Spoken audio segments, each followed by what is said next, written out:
दोस्तों जय हिंद, मैं हूं शम्स तबरेज और आप देख रहे हैं टाइम्स मील। पूरी दुनिया में गजा, हमास और इजराइल की चर्चा हो रही है। फलस्तीनियों के मारे जाने की चर्चा हो रही है। हमास के ऊपर बमबारी के नाम पर आम लोगों के कत्लेआम की चर्चा हो रही है। अल शिफा अस्पताल में घुसकर वहां तोड़फोड़ करने, मरीजों को मरने के लिए मजबूर करने के इल्जाम इजराइल के ऊपर लग रहे हैं। और पूरी दुनिया में इस बात पर भी चर्चा हो रही है कि आखिर इजराइल इस तरह का काम बार बार क्यों कर रहा है। लेकिन साफ तौर पर अगर देखा जाए तो इजराइल के लिए हमास तो बस एक बहाना है। हमास तो बस एक नाम है जिसके बहाने इजराइल पूरे के पूरे फलस्तीनी इलाके पर कब्जा करता जा रहा है, जैसा कि उसका लंबा चौड़ा पुराना इतिहास रहा है। इजराइल का वहां 1 इंच भी जमीन नहीं है। जिस जगह पर खुद इजराइल बसा है उस जगह भी इजराइल का एक बित्ते भर का जमीन नहीं है। सारी जमीनें फलस्तीन की है, फलस्तीनियों की है। और एक घुसपैठिया आज अपने आप को बहुत बड़ा देश कह रहा है, पश्चिम का बहुत बड़ा दादा कह रहा है, पश्चिम के बनाए गए गुंडों की मुखबिरी करने वाला एक बहुत बड़ा फौज बन चुका है, जो कहता है कि हम तो इजराइल हैं और ये जमीन हमारी वादा की गई जमीन है जिससे हमारे रब ने हमसे वादा करके दिया था। तो ऐसे में सवाल यह है कि अगर वादे की जमीन के नाम पर ही हर जगह हड़पने का काम शुरू हो जाए तब तो दुनिया में एक बित्ते की भी जमीन नहीं मिलेगी। क्योंकि जब इस पूरे जमीन और आसमान को अल्लाह ने बनाया है, ईश्वर ने बनाया है, खुदा ने बनाया है, गॉड ने बनाया है, अलग अलग मजहबों के हिसाब से बनाया है, सबकी अपनी अलग अलग थ्योरी है, तब तो जमीन के कब्जे की लड़ाई शुरू हो जानी चाहिए, जैसा कि इजराइल कर रहा है।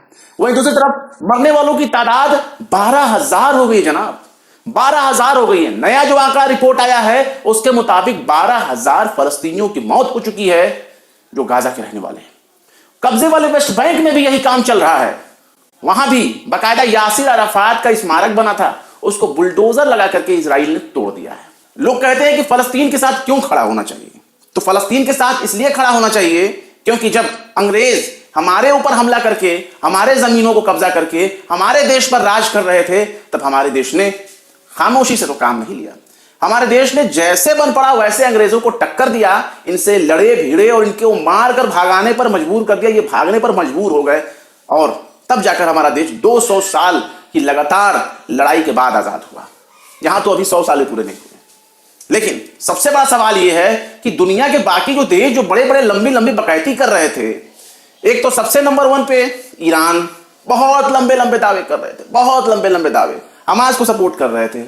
और हमास को सपोर्ट करने के नाम पर इन लोगों ने सिर्फ बड़ी बड़ी बातें कही हैं। चाहे बड़ी बड़ी बातें कहने वाले तुर्की हों, तुर्की के सदर हों, चाहे बड़ी बड़ी बातें कहने वाले कतर ही क्यों ना हो, चाहे बड़ी बड़ी बातें करने वाले हसन नसरुल्लाह यानी हिजबुल्लाह के जो चीफ हैं वही क्यों ना हो, इन सब लोगों ने सिर्फ फलस्तीनियों के नाम पर पूरे कौम को बेवकूफ बनाने का काम किया है।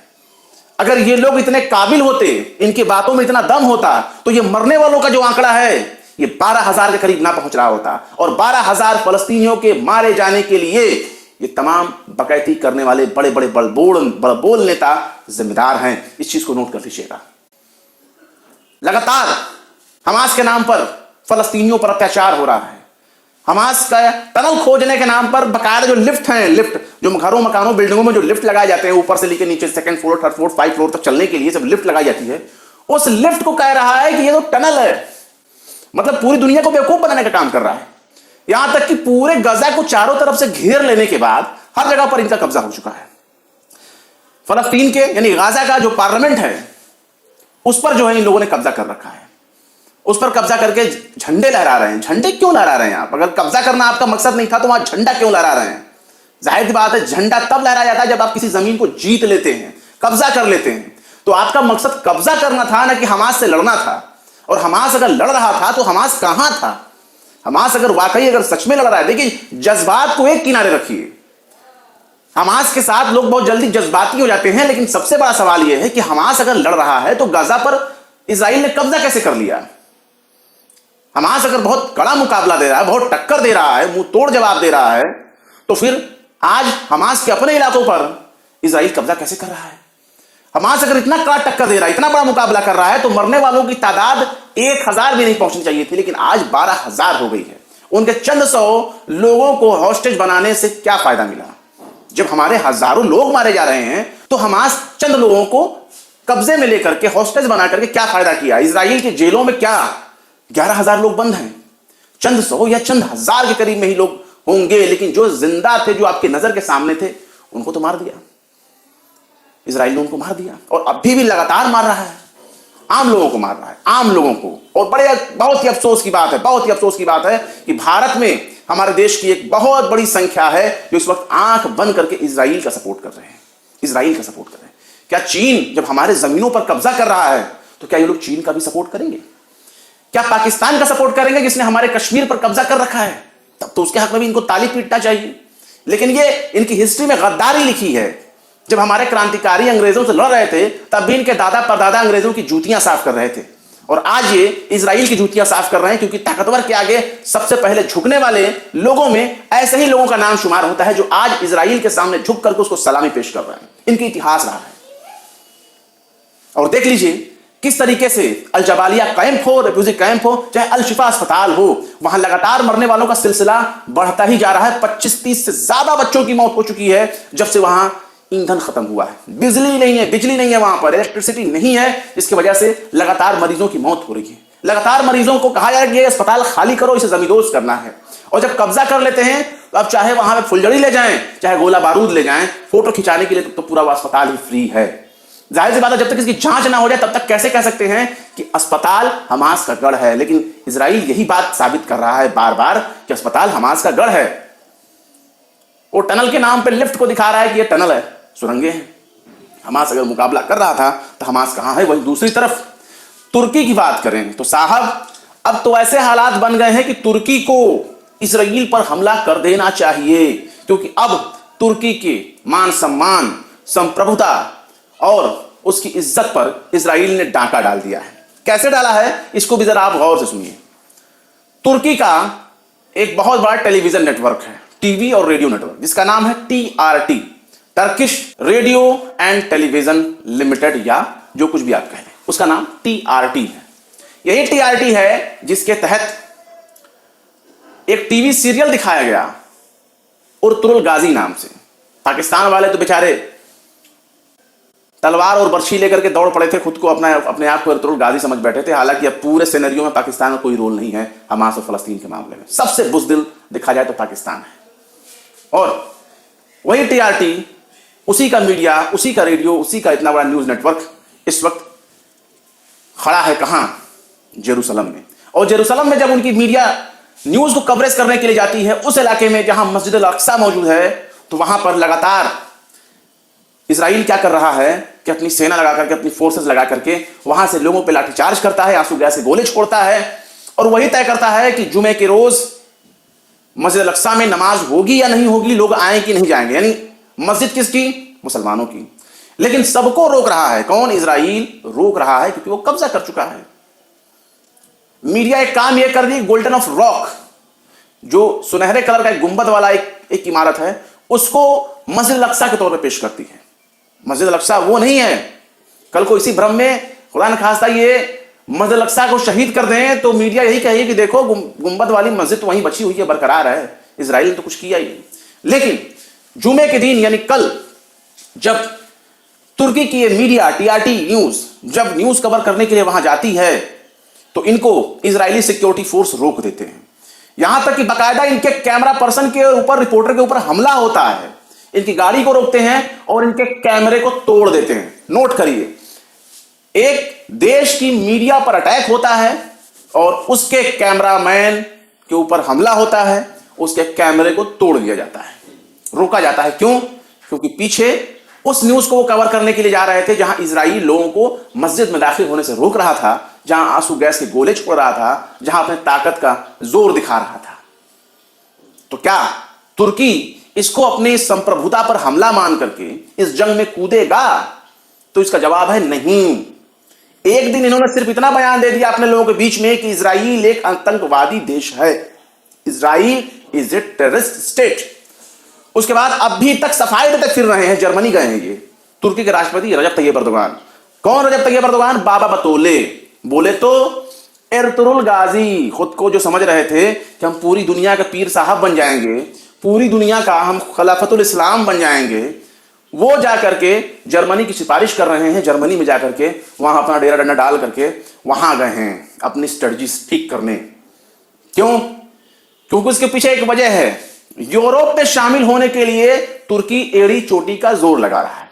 वो यूरोप जो यूरोप पूरी तरीके से झुक करके इजराइल के साथ खड़ा है, ये उसी नेटो का हिस्सा हैं जो नेटो हमेशा मुस्लिम विरोधी अभियान के लिए जाना जाता है, जो सीरिया, यमन, इराक, हर जगह जिसकी मौजूदगी देखी गई है, जो अमेरिका के साथ कहीं भी पहुंच जाता है जंग लड़ने के लिए, जो लंबे समय तक अफगानिस्तान में बम बरसाता है, गोले बरसाता है, उसी नेटो का मेंबर है तुर्की वाले रजब तैयब अर्दोगान। मैं तुर्की की बात कर रहा हूं, तुर्की नेटो का मेंबर है।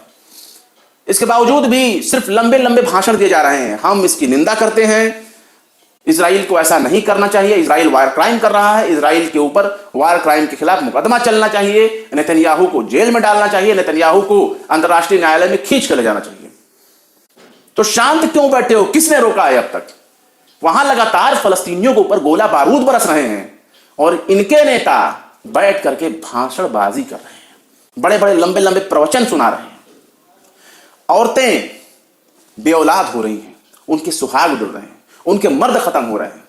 इस 11,000 की तादाद में अगर मरने वालों की संख्या अगर जोड़ेंगे आप, किसमें कितने बच्चे हैं, तो लातादाद है। बेशतर 1/3 बच्चे उसमें शामिल हैं जो इजराइल के गोला बारूद में मारे गए हैं, जो बमबारी मारे गए। पर अफसोस दुनिया तमाशा देख रही है जनाब, तमाशा देख रही है। मानवाधिकार की बात करती है, ह्यूमन राइट ऑर्गेनाइजेशन छोड़ दीजिए, जो सबसे बड़ा तंजीम है संयुक्त राष्ट्र यूनाइटेड नेशन, वो अमेरिका के हाथ पांव जोड़ रहा है, गिड़गिड़ा रहा है। लेकिन सवाल यह है कि अगर अमेरिका के ही हाथ पांव जोड़ना है तो इतने दिनों तक अपने आप को दुनिया का सबसे बड़ा संस्था क्यों घोषित कर रहे थे? अगर हाथ पैर जोड़ करके अमेरिका को मनाना ही तुम्हारा मकसद है, तो तुम्हारे पास ताकत क्या है? कौन सा जोर है तुम्हारे पास जो तुम किसी देश के ऊपर पाबंदी लगा दो और तुम किसी देश के आगे गिड़गिड़ाते रहो, वो देश ना माने? क्योंकि इजराइल के आगे ये लोग यही कर रहे हैं। पूरी मुस्लिम उम्मत जो अपने आप को मुस्लिम उम्मत कहते हैं, पहली बात तो इनको कोई इसमें से इस्लामिक देश नहीं है, सब मुस्लिम मेजॉरिटी वाले देश हैं। इनमें से सब मुस्लिम मेजॉरिटी वाले देश हैं। अगर चाहें तो 2 मिनट में इजराइल, अमेरिका और पूरे पश्चिम यूरोप की चूड़ी टाइट कर सकते हैं, लेकिन इनके नब्ज जो हैं इजराइल और अमेरिका के हाथ में है। ये लोग अपने यहां से बिजनेस को बंद नहीं कर सकते, ट्रेड को खत्म नहीं कर सकते, उनके साथ रिलेशन को खत्म नहीं कर सकते, उनको दिए जाने वाले तेल को नहीं रोक सकते, उनको दिए जाने वाले नेचुरल गैस को नहीं रोक सकते, उनके साथ अपने बिजनेस डील को नहीं रोक सकते।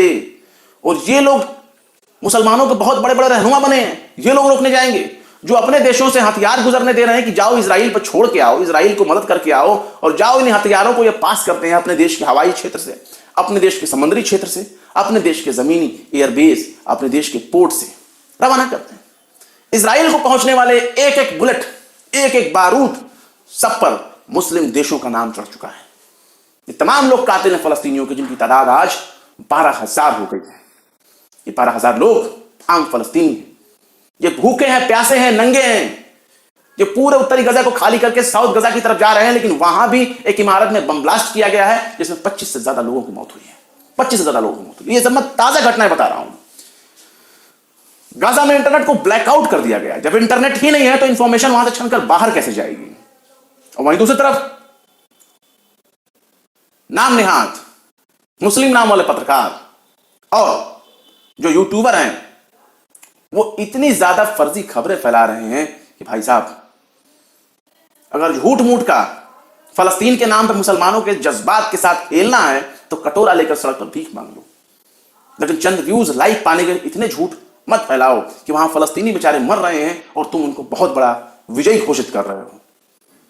अगर विजयी घोषित करना होता तो 12,000 लोगों की लाशें ना पड़ी होती, उसकी जगह तो इजराइल पड़ा होता। सच यह है कि गाजा पर कब्जा हो चुका है, आप इसको माने ना माने, लेकिन ये फैक्ट है। गाजा पर अगर कब्जा ना हुआ होता तो अल-शिफा अस्पताल में घुसकर इजराइल क्या कर रहा है? हमास के गाजा में मौजूद जो पार्लियामेंट है, जो संसद है, उसमें घुस करके इजराइल अपने झंडे लहरा रहा है। गाजा के तटीय इलाकों पर, समंदर किनारे इजराइल अपना परचम गाड़ करके उसको सैल्यूट कर रहा है। इसका मतलब समझते हैं? इसका मतलब है कि जहां तक इनकी सेना पहुंच चुकी है वो सब इजराइल का हो चुका है। भले ही अमेरिका बहुत कुछ कहता रहे, लेकिन ये सब नाटक होते हैं, ये सब नौटंकी है, नौटंकी।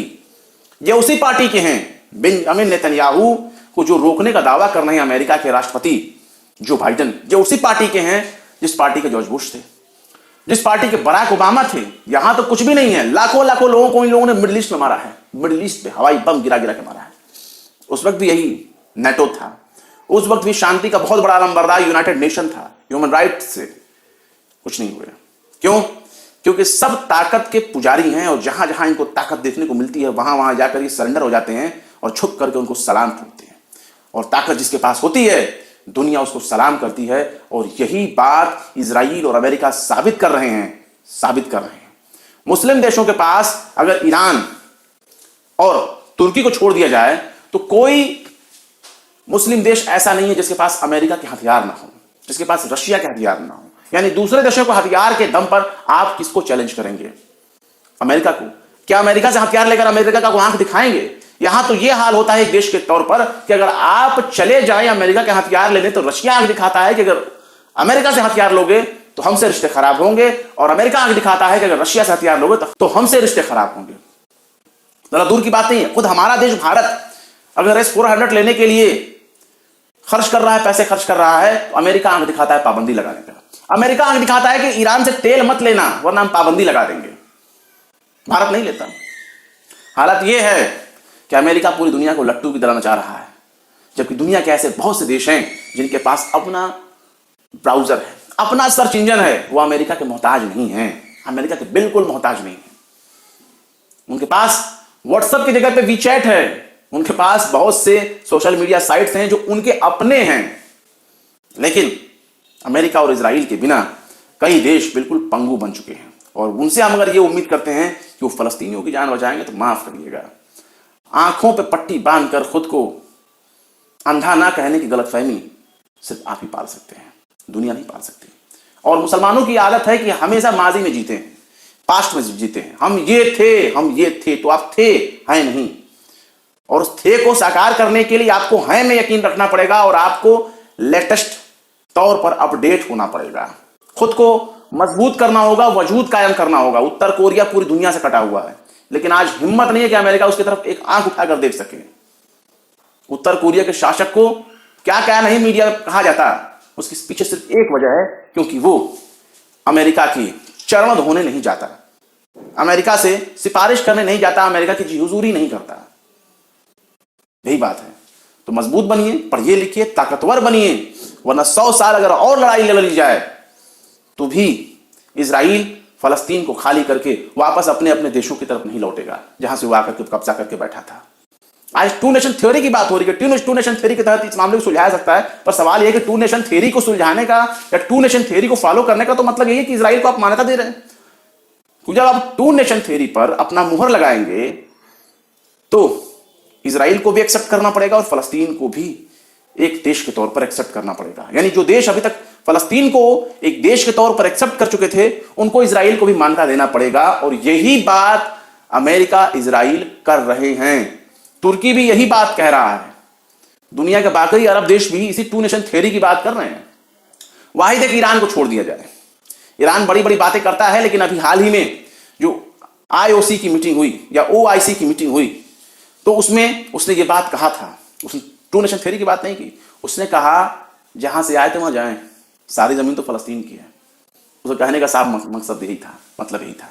लेकिन आज देखिए फलस्तीनियों की तादाद, मरने वालों की तादाद 12,000 हो गई। क्या आप सोच सकते हैं कि किसी इलाके में पानी ना हो, उस इलाके में भोजन ना हो, दवाएं ना हो, खाने के लिए कुछ ना हो, और पूरी दुनिया के मानवाधिकार की बात करने वाले वो तमाम मुस्लिम देश अमेरिका से परमिशन ले रहे हैं, हाथ पैर जोड़ रहे हैं कि हमें वहां मदद पहुंचानी है। शर्म करिए, कोई भी देश हो, सबके लिए शर्म की बात है कि आज आप लोग एक दुश्मन से, एक युद्ध अपराधी से आप लोग ये मदद मांग रहे हैं कि हमें मदद करनी है, मदद पहुंचानी है फलस्तीनियों की। उनको नरसंहार हो रहा है, उनको दवा देना है, उनको भोजन देना है, उनके बच्चों को दूध देना है, उनके बच्चों को पानी देना है। पानी का एक बोतल नहीं पहुंचा सके 56 के 56 देश। लानत हो ऐसे लोगों पर। कहेंगे कि हम एक उम्मत हैं, एक रसूल, एक खुदा और एक नबी के मानने वाले हैं, एक कुरान को मानने वाले हैं, लेकिन इनके किरदार में एक भी जगह पर ना कुरान नजर आता है, ना नबी का किरदार नजर आता है, ना इनके आचरण में कहीं भी अल्लाह के साथ इनकी निस्बत नजर आती है। जहां मौका मिलेगा ये कहेंगे तुम मुनाफिक हो, तुम काफिर हो, तुम बुज़दिल हो, तुम कायर हो, जबकि खुद एक नंबर के कायर होते जा रहे हैं। और इन लोगों ने साबित किया है, ये जंग साबित कर रही है 21वीं सदी में कि सबसे बड़ा कायर कौन, तो 57 देश कायर है, बड़े बड़े लफाज कायर हैं।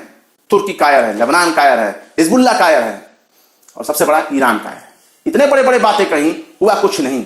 ऊंची दुकान, फीकी पकवान, गुब्बारा फूटा, फुस, कुछ नहीं निकला। 12,000 फलस्तीनियों के मारे जाने के पीछे कोई एक इजराइल और अमेरिका जिम्मेदार नहीं है। वो तमाम तमाशबीन जिम्मेदार हैं जिन लोगों ने सिर्फ बड़ी बड़ी बकैतियां की और सिर्फ लंबे लंबे प्रवचन सुनाए और हुआ कुछ नहीं। अभी भी सिर्फ प्रवचन सुनाए जा रहे हैं, बड़े बड़े दावे किए जा रहे हैं। और दूसरी बात, हमारे बहुत दर्शक ये कह रहे हैं कल के वीडियो को देख करके कि भाई आप उस पत्रकार का नाम क्यों नहीं बताते जो फर्जी न्यूज दिखा रहे जिसका आप नाम नहीं ले रहे हैं। भाई अगर आप समझ रहे हैं तो फिर मैं नाम क्यों लूं? हम सबके अपने अपने दायरे होते हैं। क्या हम चाकू छुरी निकाल कर हम चले हैं किसी से बैर मोलने, किसी दुश्मनी मोलने चले हैं? अगर आपने देखा होगा तो आप तय करिए कौन है, क्यों है, कैसे है। गोदी मीडिया को तो हम लोग बता भी सकते हैं, लेकिन ये मीडिया गोदी मीडिया से कहीं ज्यादा खतरनाक है। जिनके बारे में आप लोग कह रहे हैं उनका नाम बताइए। अगर आप समझ गए तो समझ जाइए। समझदार के लिए तो इशारा ही काफी है, नाम जरूरी है कि मैं आपको बताऊं। फिलहाल क्या कहेंगे 12,000 लोगों की मौत के बारे में, क्या कहेंगे अल-शिफा अस्पताल में मरने वाले छोटे छोटे मासूम बच्चों के बारे में, कमेंट बॉक्स में बताएं। फिर मिलते हैं किसी और वीडियो में एक नई खबर के साथ। शम्स तबरेज़ को दीजिए इजाजत। जय हिंद। तो देख लिया आपने हमारे इस वीडियो को। हमें उम्मीद है कि आपने हमारे वीडियो को लाइक किया होगा और दूसरों को भी शेयर किया होगा। अगर अभी तक आपने हमारे चैनल टाइम्स मेल को सब्सक्राइब नहीं किया है तो जल्दी से सब्सक्राइब कर दें और बेल आइकन भी प्रेस कर दें।